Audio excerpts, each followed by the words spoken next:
campus, originally built by one great lady devotee known as Rani Rasmani in the year 1855.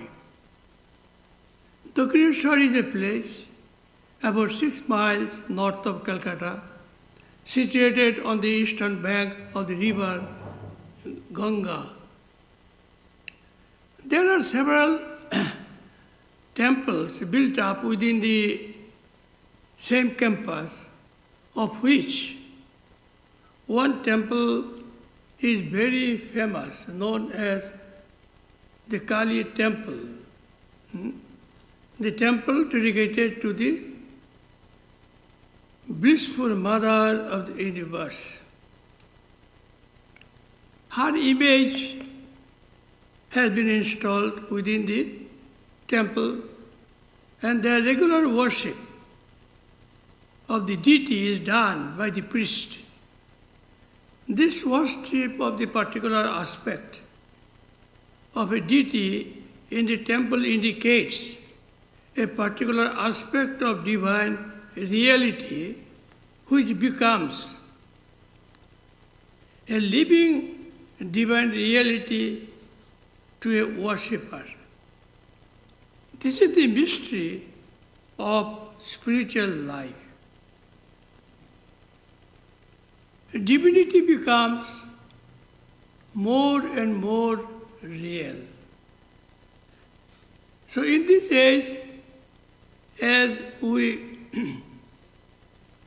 think of Sri Ramakrishna's life and his words of wisdom and his spiritual contribution for the upliftment of the world, we become more and more, you can say, inspired. I remember in the year 1956, I was in Calcutta area.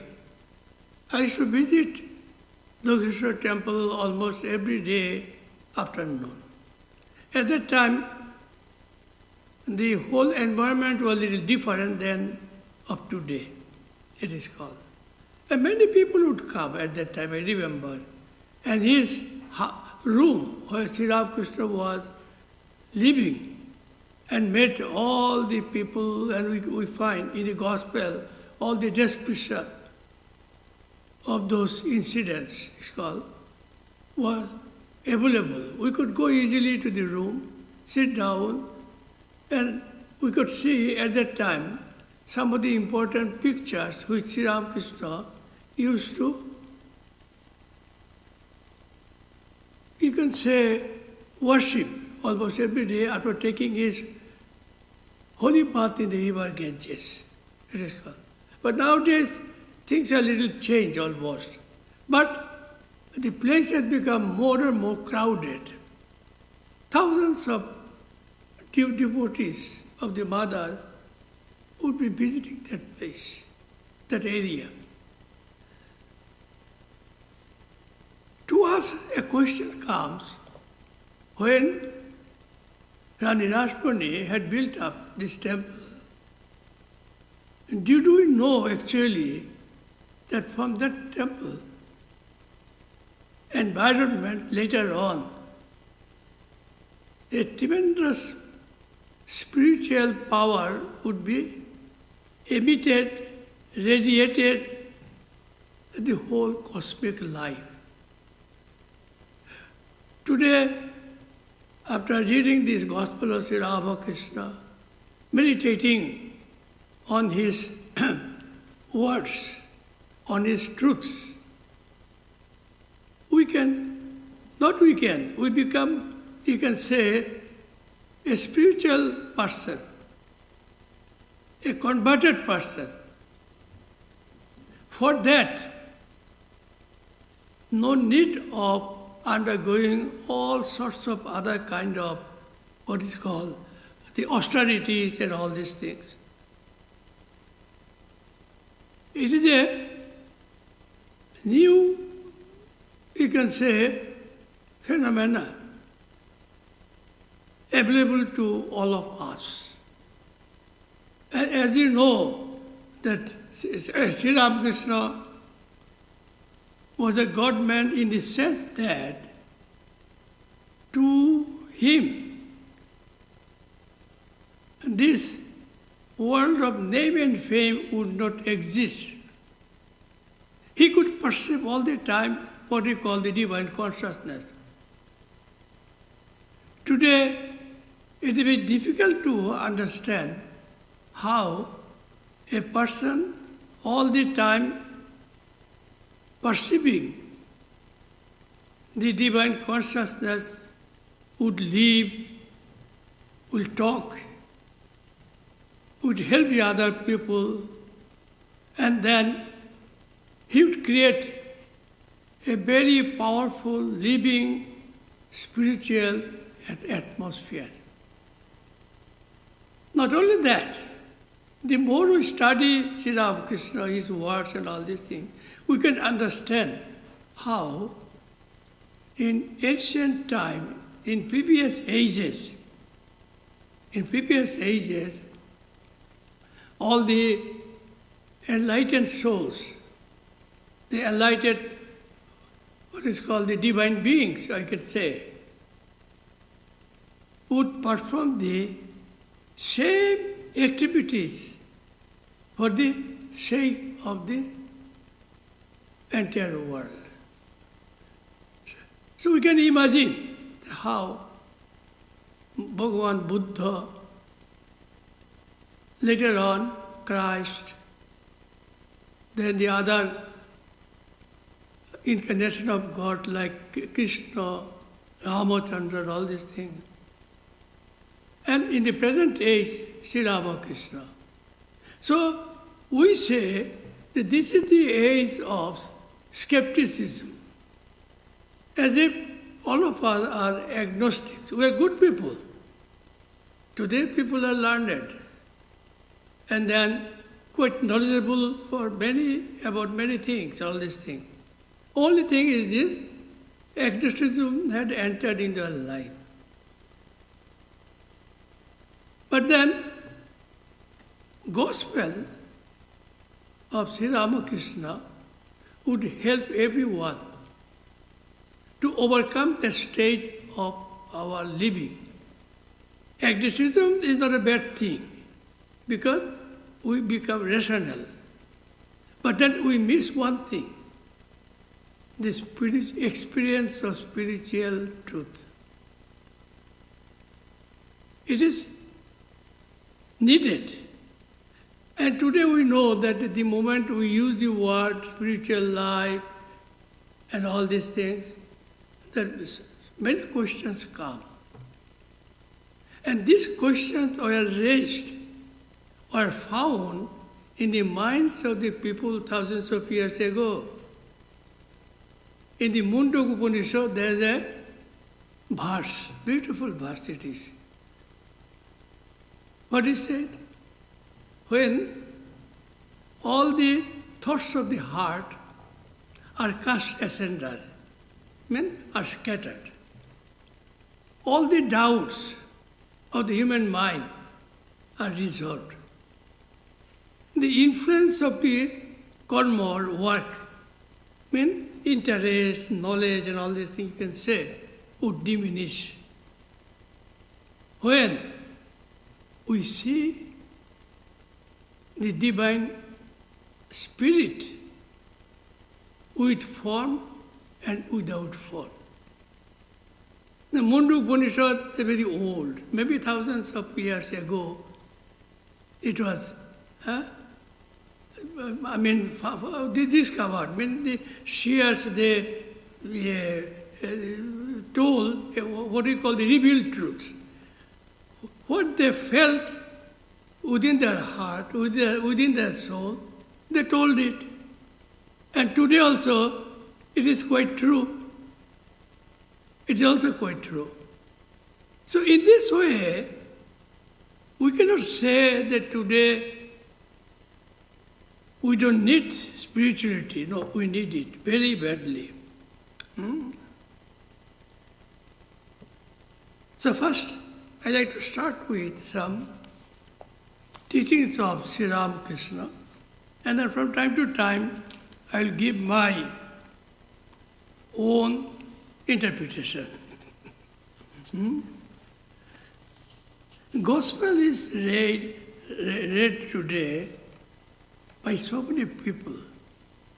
Even the fathers of the many Christian churches also read this regularly to their own members, Gospel of Sri Ramakrishna. So here,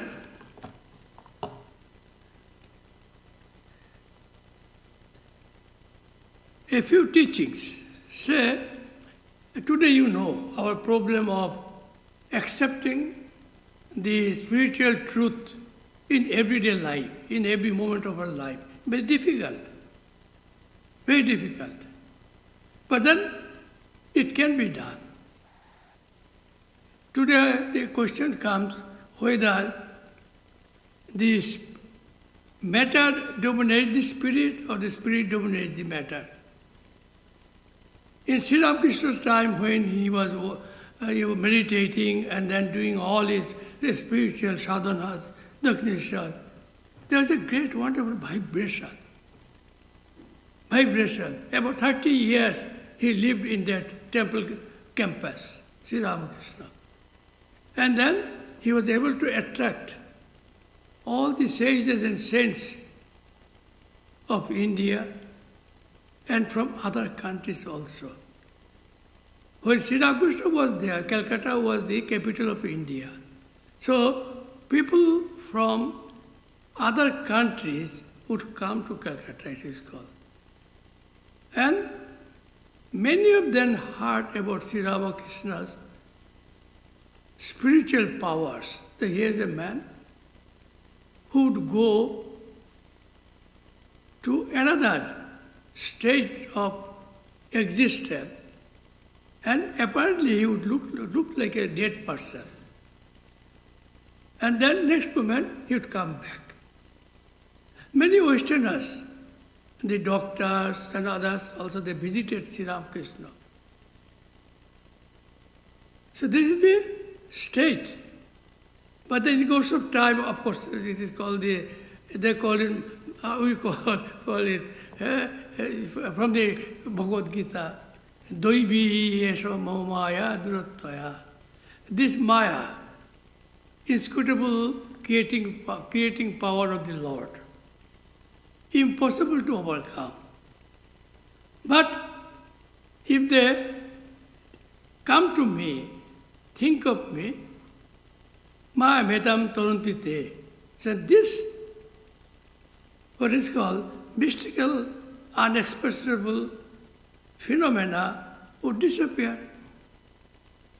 So thousands of people would see Sri Ramakrishna in different moods. It is said that for a long time, every day about 600 to 700 people would visit Sri Ramakrishna at Dakshineshwar temple. So whatever we get in the Gospel of Sri Ramakrishna, besides this, there are thousands of teachings. Not available, but available through the scriptures. Different scriptures, different, what is called, philosophies, and the metaphysical truths. Those are available, it is called, available. So here, it starts, as usual, a conversation between Sri Ramakrishna and M, the author of the Gospel of Sri Ramakrishna. M just visiting Sri Ramakrishna. Sri Ramakrishna put this question, well, do you believe in God with form or without form?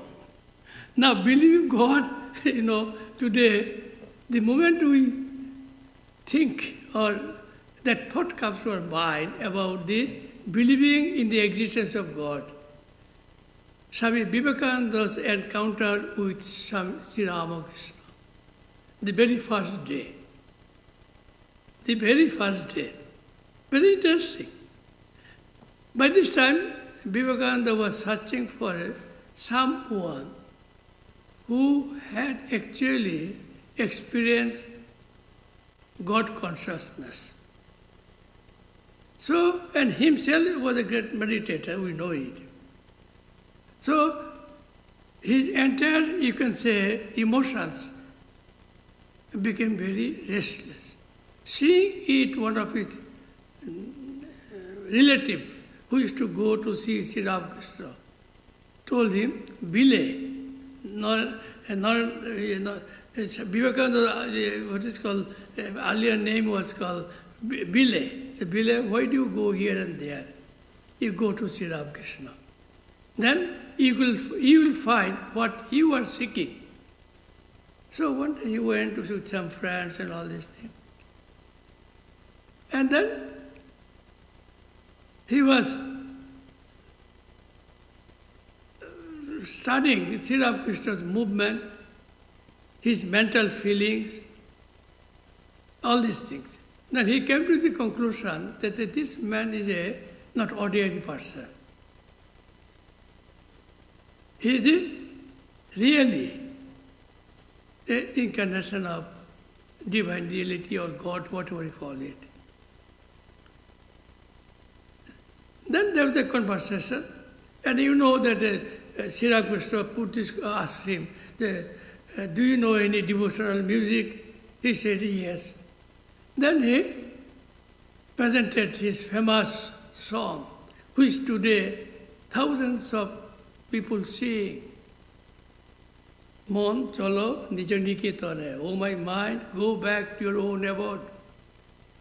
Why are you wandering as a traveler, as a foreign traveler, here and there? Like that. Then later on, Vivekananda put this question, which he was asking all the religious leaders of Calcutta societies, I mean, religious groups. Sir, have you seen God? Immediately reply came, yes. But he told something new which Vivekananda never heard. That I see God in you and everything, more tangible than I see you as a human being. It means that all the time I am perceiving God consciousness.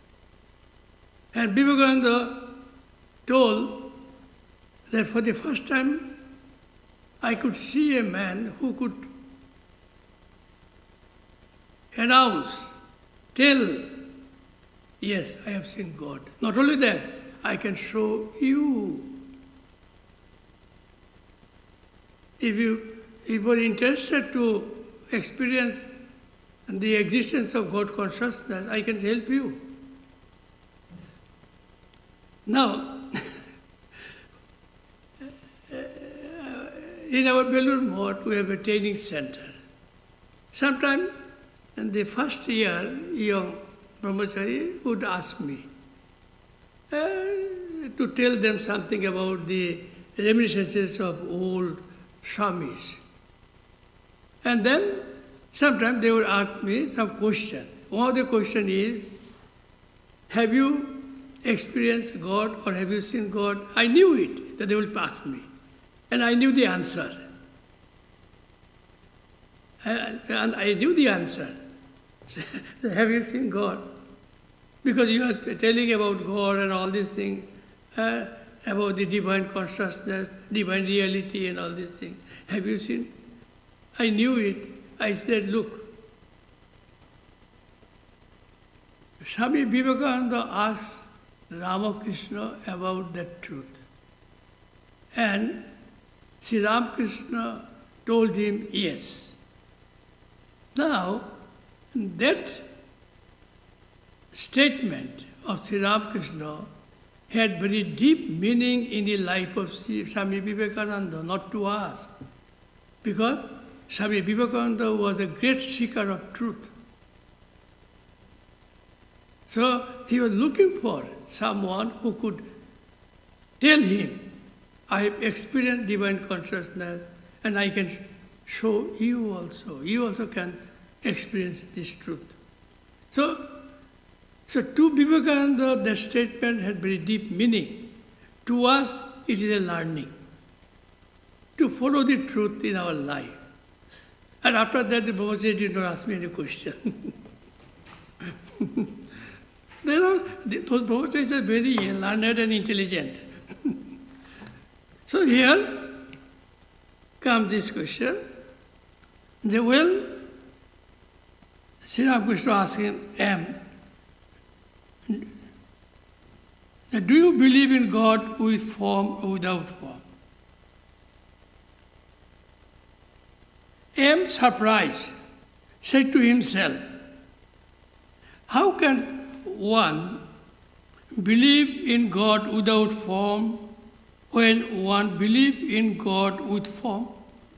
And if one believes in God without form, how can one believe that God has a form? Can these two contradictory ideas be true in the same time? Can a white liquid like milk be black? I like to think of God as formless. This is a common answer. We get it from many people. They will love to think of God not with form or formless. Master. So these are the words of wisdom. Very good. It is enough to have faith in either aspect. You believe in God without form, that is quite all right. But never for a moment think that this alone is true and all else false. Remember that God with form is just as true as God without form. But hold fast to your own conviction.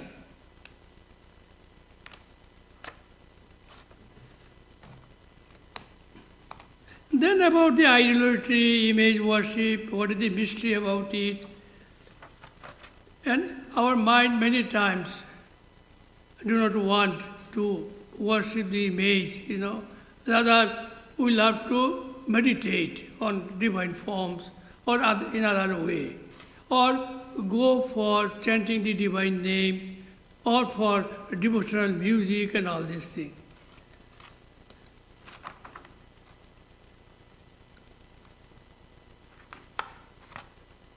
But M, being a learned man, well educated in University of Calcutta, had many questions within his heart. About first thing is that how can an image of a deity be treated as the very presence of God consciousness? Or worship is as God. How can it be possible? It's all the question.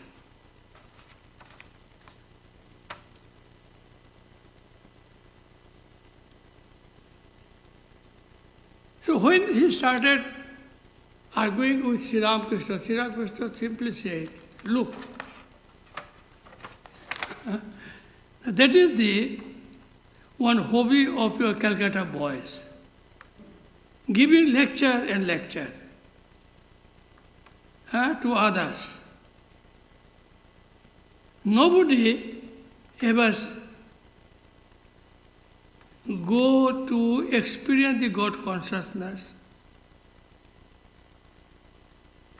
Then Sri Ramakrishna told the mystery of the creation. That is very useful to us because today we study science and then we see how the modern science has discovered so many truths of the physical world and all these things. And there is no trace of God consciousness. But Sri Ramakrishna said in a different way. He said, He who is the Lord of the universe will teach everyone. He always teaches us. Who has created this universe? Who has made the sun and the moon, men and women, beasts, animals, and all other beings? Who has provided means for their sustenance? Who has given children their parents and endowed with the love to bring them up? The Lord has done so many things. Will He not show people the way to worship Him? If they need teaching, then He will be providing them. Then Sri Ramakrishna says something nicely. Suppose there is an error in worshipping the clay image. Does not God know that through it, He alone is being invoked? He will be pleased with that very worship. Why should you get a headache over it? You had better try for knowledge and devotion for yourself.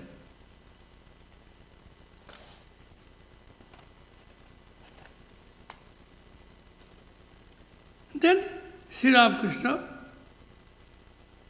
had gone further to explain this idea. You are talking of worshipping the clay image.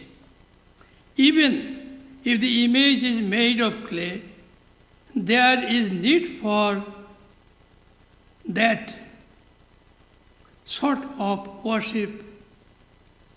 God Himself has provided different forms of worship. He who is the Lord of the universe has arranged all these forms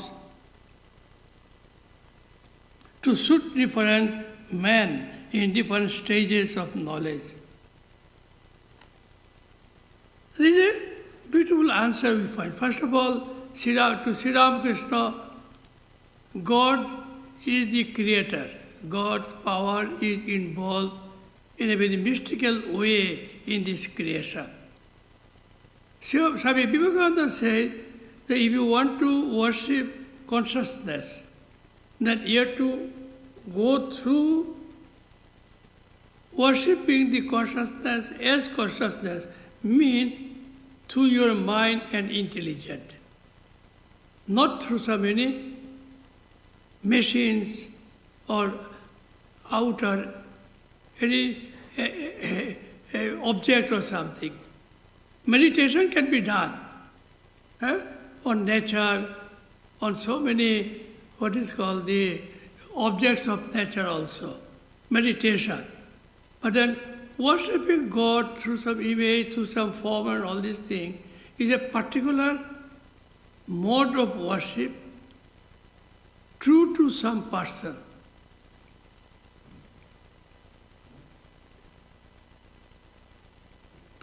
So this is the one true we find in our religious life. To Sri Ramakrishna, as I told, that everything is nothing but God consciousness. So now in Vedanta, we read this truth also. In the Upanishad and in other literature, we find it.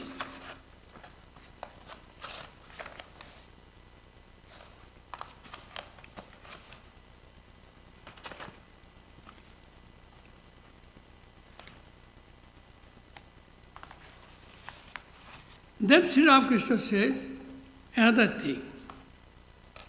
In the creation of God, there is always variety of things. Man, animals, women, tree, plant.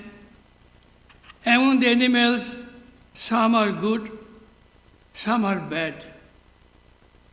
There are ferocious animals, like the tiger. Some trees bear fruit, sweet as nectar, and others they bear the fruits like a poisonous. Likewise, among human beings, there are the good and the wicked also, the holy and the unholy. There are some who are devoted to God and others who are attached to the world only.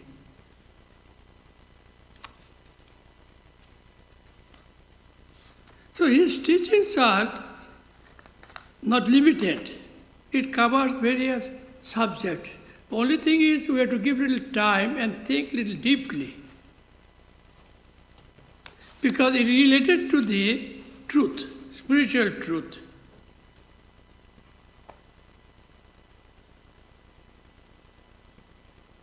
Then the question that what we discuss and hear from others, what is the goal of creation? What is the goal of life? Sri Ramakrishna is telling, the one goal of life is to cultivate love for God. The love that the milkmaid, the milkman, and the cowherd boys of Vrindavan felt for Krishna. When Krishna went away to Mathura, the cowherds roamed about weeping bitterly because of their separation from him. Now, this statement of Sri Ramakrishna has some truth in Sri Ramakrishna's own life. In the Great Master, we read that when Sri Ramakrishna was very young and he was a great seeker of truth. Of course, to him, Mother Kali means it is the divine consciousness, universal divine consciousness, blissful mother of the universe. That was there. So, within his heart, Sri Ramakrishna would feel intense agony for not realizing the Divine Mother. Divine, maybe you can say God consciousness is called. What is to do? It became so intense it was unbearable to him. So like a boy, asking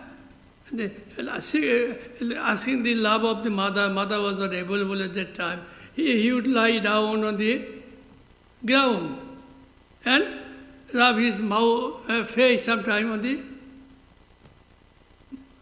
ground because of that agony. But that agony was limited by his love for mother.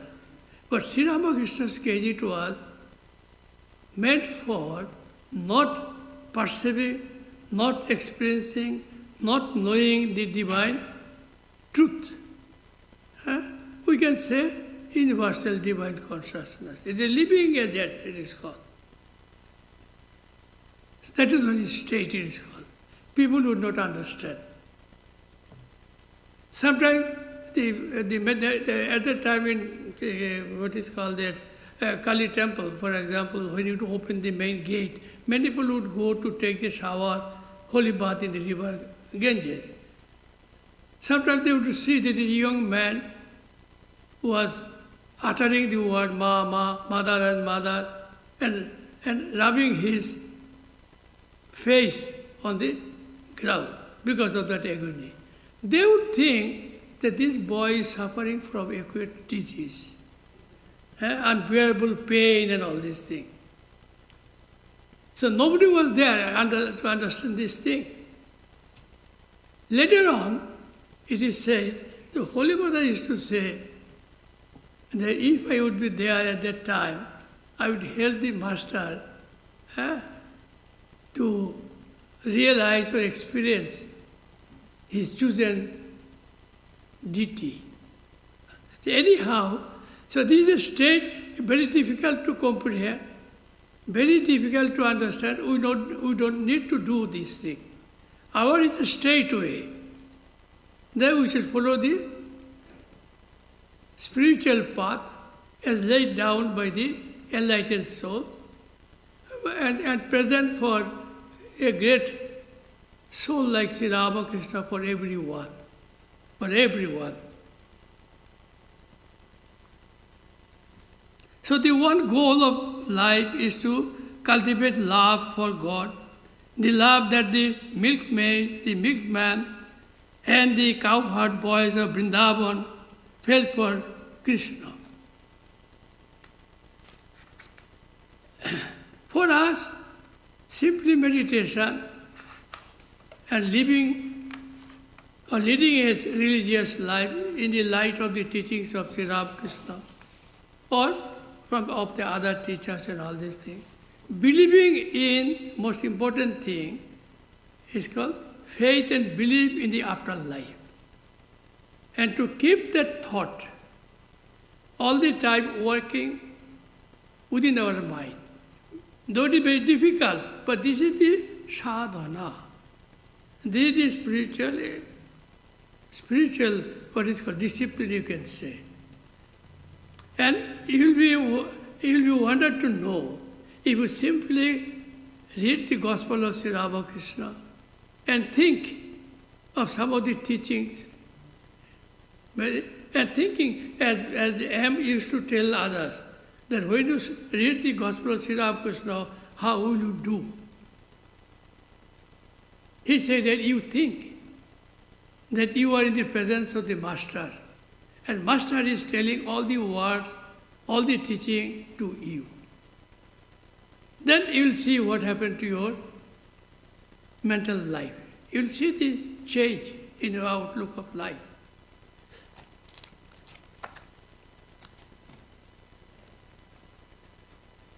Then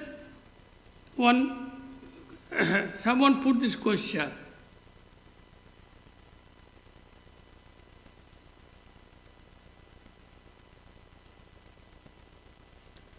Everybody will surely be liberated, but one should follow the instructions of the teacher. If one follows a devotional path, one will see in trying to experience the truth at every step of your life. It takes a long time, we know it. So it says very nice, that everybody will surely be liberated.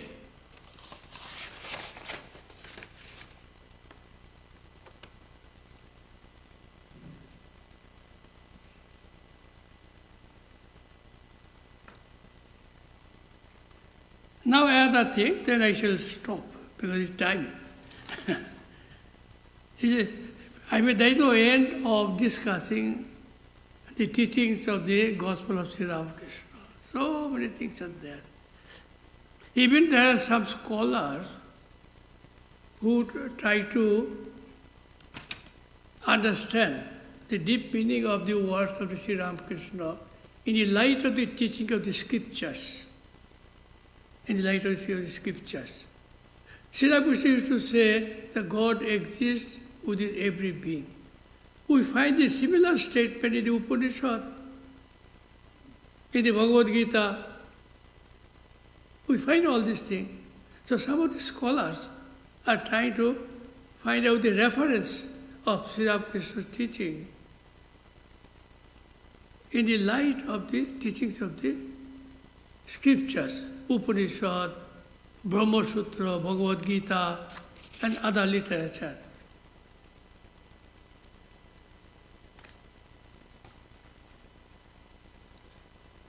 Anyone, everyone cannot be a guru. A huge timber floats on the water, can carry animals as well. But a piece of worthless wood sinks. If a man sits on it, drowns him. Therefore, in every age, God incarnates himself as the guru, world teacher, to teach humanity. Satchidananda alone is the guru. What is knowledge and what is the nature of this ego? God alone is the doer and none else. That is the knowledge. I am not the doer. I am a mere instrument in his hand. Therefore I say, O Mother, thou art the operator and I am the machine. Thou art the indweller and I am the house. Thou art the driver and I am the carriage. I move as thou move me. I do as thou makest me do. I speak as thou makest thee speak. Not I, but thou. It is pure Vedanta, a non-dual philosophy, it is called. Now, when I read the Gospel of Sri Ramakrishna, it looks to us, or it seems to us, that Sri Ramakrishna was a great devotee of the Lord. But Holy Mother says, no. Sri Ramakrishna was a Vedantin, Advaita Vedantin in the true sense. Perhaps it is a deep meaning, One can study Gospel of Sri Ramakrishna, life of the Sri Ramakrishna, and can find out lots of truths. Even they can discover, surprisingly, and they will be amazed in finding so much truth, so much knowledge, so much things we can know in the teachings of Sri Ramakrishna. It covers the modern world also. The modern teaching, the discovery of the physical world also. So thank you. Now there will be the, what is called the office music and collection.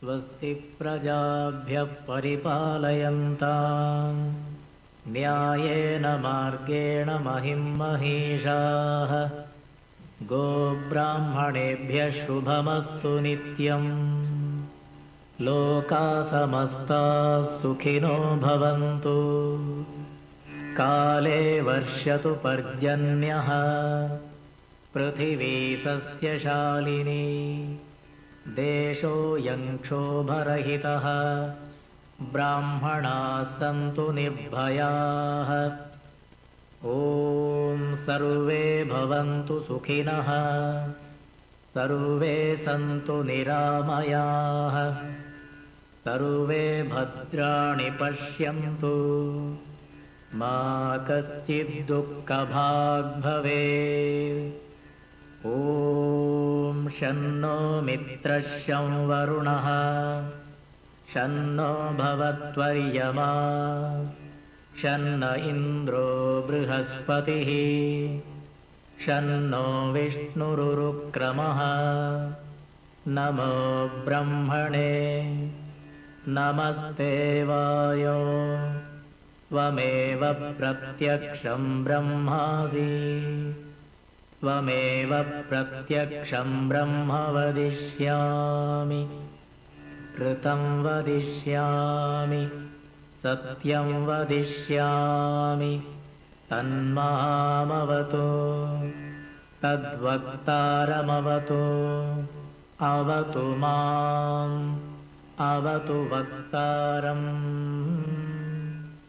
ॐ शान्ति शान्ति शान्तिः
There is some announcement. The paper has been given to me by Swami Aparananda ji.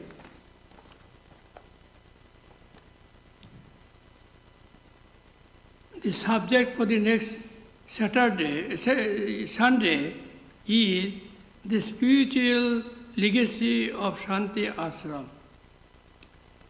The talk will be given by Swami Aparananda. Child care is provided during our Sunday lectures. On Sunday evening, Swami Aparananda holds an online class at 6 p.m. on the foundational text of Indian philosophy. The Zoom and the YouTube links are available on our website. Homepage as well as in the monthly email bulletin. On Wednesday evening, we have Vespers with meditation at 7:30 p.m. in the auditorium. On Friday evening, Swami Aparananda holds a scripture class at the old temple at 7:30 p.m. Please use the auditorium entrance on the Philpott Street. Swagataya's Vivek Chudamani is the current text for study. The class is always streamed.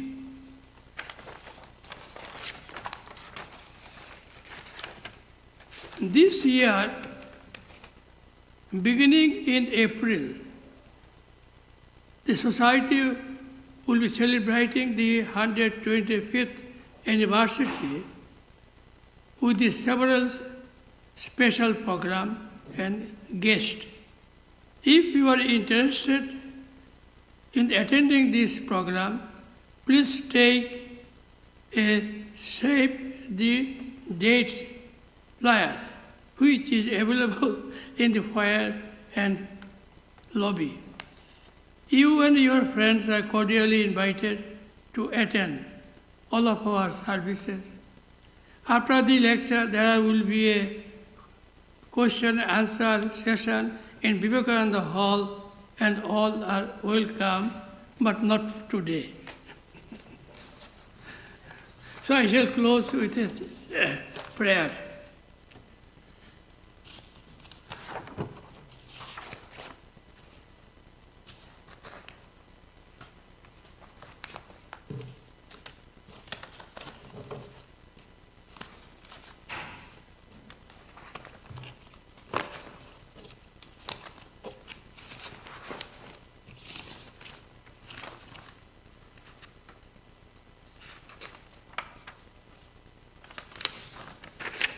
Om Niranjanam Nityavanantarupam Bhaktanukampatita Vigraham Bhoi Ishavataram Parameshwaridham Tam Ramakrishnam Shirasa Namamaham.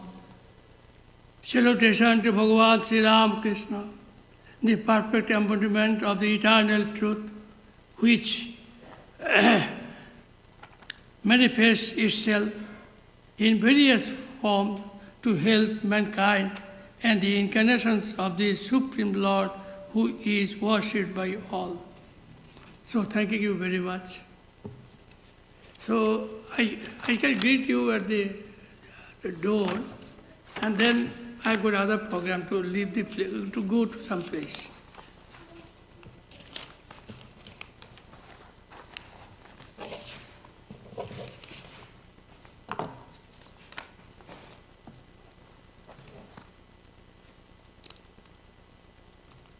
You must remember, I am little aged, and 93 or 94, I forgot.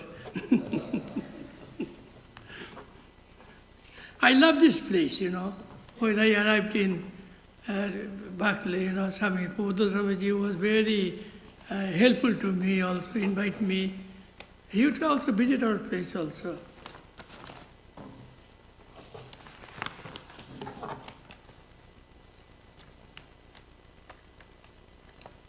Unfortunately, we miss him, but Tattva Swami is doing wonderful work. You must remember.